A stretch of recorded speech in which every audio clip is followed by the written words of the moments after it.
Hello guys, over the next few months, your Instagram feed will be packed with images of quirky save the dates, invites, mehdi, and people dancing in banquet halls. It's a reminder that the Indian wedding season is now in full swing and will likely to be an extraordinary season. You ask why? Well, it's already a $50 billion industry. And when you consider the fact that the pandemic soared the mood of the last couple of years, you will understand why there is so much stake at this season. Don't believe us? Try booking a banquet hall or a fancy room in a five-star hotel between November and January, and you will see what we mean. Everything is gonna reserved, taken, booked. This story isn't about hotels. It's about another business that makes a killing every wedding season. That is clothes. More specifically, wedding apparel. There are 13 million weddings in India each year, and everybody wants to look their glamorous best. You have got the mehdi, the cocktail party, the sangeet, the actual wedding, and the reception. It's an extravaganza, and depending on what you wear, you may end up spending a sizable chunk of your savings on apparel alone. And now, there is one company that's come to dominate this space, Vedant Fashions. Now, you probably haven't heard of this company, right? But these brands' name will probably ring a bell. Manevar and Mohe. Yep, that's a Vedant fashion for you. The wedding wear industry isn't very organized. Branded players only have a 15 to 20% market share, but Vedant fashion has firmly imprinted itself in the Indian consumer psyche. They have married Bollywood cricket. They have married Bollywood and cricket by roping in brand ambassadors like Anushka Sharma and Virat Kohli. They have sponsored IPL teams like Kolkata Knight Riders, and they have ensured that Indians across the income spectrum first think of Manevar or Mohe when they think of weddings. In fact, their revenues have grown by over 24% annually in the past decade. It's quite something. But there is more to this story than just the top line. They have net profit margin of 26%. That's big even for this industry. Their peers Nalli silk saris and Jahapana clothings have profit margin in the single low digits. Even its return on capital employed stands at 41%. It tells you that they are able to generate rupees 41 on every rupees 100 they deploy in the business. But how did they get here, you ask? Well, the year is 1998. Ravi Modi, a young man working in his family garment business in Kolkata, has a fallout with his father. Modi decides to venture out on his own and build his business from scratch.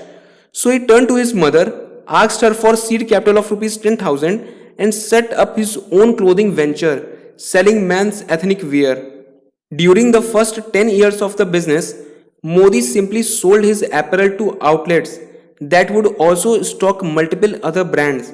He even sold to large stores like Shoppers Stop and West Side. But he missed the pulse of the customer. After all, he spent his formative years directly interacting with customer at his father's garment shop, but selling through other outlets didn't give him a sense of what the customer was thinking and feeling, and the outlets didn't give him data on customer preference. So Modi changed his business model. In 2008, he set up Manevar's first exclusive brand outlet, a standalone store that would grab eyeballs. He didn't want to rely on being one amongst many in someone else's store. Initially, it was the COCO model, that is, company owned, company operated. But he had to tie up a lot of capital in running these stores, so he changed the structure once again. He moved into franchises, and by 2016, all of Manevar's outlets ran on a FOFO model, or franchisee owned, franchisee operated.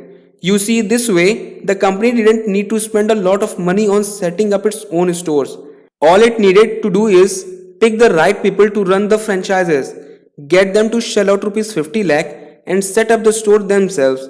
Vedant Fashion simply took a fee for lending the brand name and operational expertise.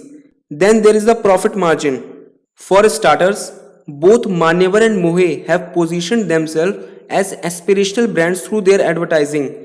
That means it's able to command a premium.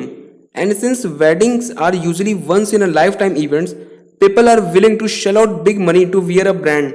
If you take a look at Manevar's website, you will see that the cheapest wedding attire, something that looks like what a groom would wear, start at 12,000 rupees. The average selling price for a mohe lehenga is 20,000 rupees. That's because it has all the data in the world about customer preferences, that it has been able to limit the slow moving inventory to less than 4%. Essentially, they don't have old stock to clear and they don't even need a sale. What about other costs, you ask? After all, most of these ethnic wear requires fancy embroidery and manual work, right?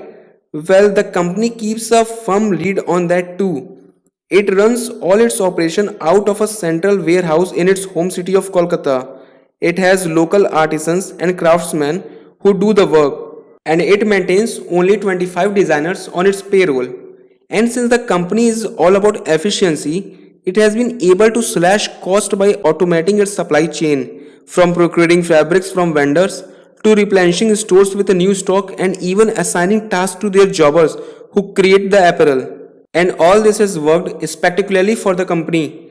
Since its IPO in February, Vedant Fashions has only seen green. Its shares have zoomed by over 60% and shattered targets set by brokerages.